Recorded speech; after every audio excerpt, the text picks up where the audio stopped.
মাত্র 3টি অভ্যাস। এই 3টি অভ্যাস মেনে চললেই আপনার এবং আপনার মতো যারা ঘন ঘন প্রস্রাবের সমস্যায় ভুগছেন তারা পেতে পারেন মুক্তি। আর চলুন আমরা জেনে নিই কী সেই 3টি অভ্যাস যেগুলো মেনে চললে আমরা ঘন ঘন প্রস্রাবের বিড়ম্বনা থেকে মুক্তি পেতে পারি। এই 3টি অভ্যাসের প্রথমটি হচ্ছে পানি পানে পরিমিতিবোধ। পৃথিবীর আর তাবৎ সব কিছুর মতোই এ কাজেও পরিমিতিবোধ খুব দরকার। পানি পান কতটুকু করবেন? অবশ্যই এটা ইন্ডিভিজুয়ালাইজড, অর্থাৎ পার্সন টু পার্সন ভ্যারি করবে। তারপর আমরা বলে থাকি যে যদি একজনের ঘন ঘন প্রস্রাব হয়, পূর্ণবয়স্ক মানুষের 60 থেকে 70 কেজি ওজনের, তার 2 লিটার পর্যন্ত পানি পান করাই যথেষ্ট। 1.5 থেকে 2 লিটার। যদি সে এসি বা ঠান্ডা পরিবেশে কাজ করে এবং তার কোনো ঘাম না হয় বা কোনো অতিরিক্ত পানি শরীর থেকে লস না হয়। আর যদি কেউ গরম পরিবেশে কাজ করে বা ঘাম হয়, সেক্ষেত্রে সে 2.5 লিটার থেকে 3 লিটার পর্যন্ত পানি পান করতে পারে। এই পরিমিতিবোধটা কিন্তু থাকা চাই।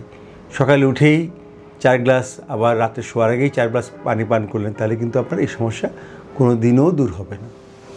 2 নম্বর হচ্ছে চা, কফি, কোল্ড ড্রিঙ্কস আর ধূমপান, এগুলোকে না বলুন। হ্যাঁ, 1 কাপ সকালে, 1 কাপ বিকালে খাওয়া যেতেই পারে, কিন্তু যত কম খাওয়া যায় তার মধ্যেই আপনার এই ঘন ঘন প্রস্রাবের বিড়ম্বনা থেকে মুক্তি নিহিত। এবং এগুলো কিন্তু আসলে তেমন কোনো উপকার করে না। চা, কফি, কোল্ড ড্রিঙ্কস এবং ধূমপান বরঞ্চ আমাদের ক্ষতিই করে। কাজে এগুলো থেকে দূরে থাকাটাই আমাদের এই রোগ থেকে মুক্তি দিতে পারে।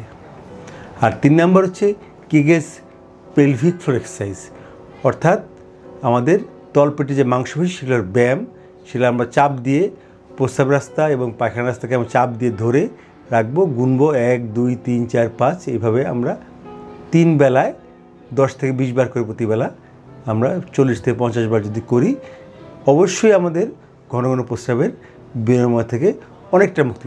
সাথে সাথে থাকবে টাইম ভয়েডিং, অর্থাৎ নিয়মিত বিরতিতে প্রস্রাব করা, ডাবল ভয়েডিং, একসাথে 2 বার প্রস্রাব করা, ভয়েডিং ডায়েরি মেনটেন্যান্স।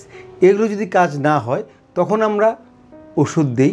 আর সেক্ষেত্রে আমি মনে করি আপনি ইউরোলজিস্টের শরণাপন্ন হতে পারেন যে অন্য কোনো কারণ নিহিত আছে কি নাকি শুধু ঘন ঘন প্রস্রাবের সমস্যায়। সেক্ষেত্রে ইউরোলজিস্ট আপনার পরম বন্ধু।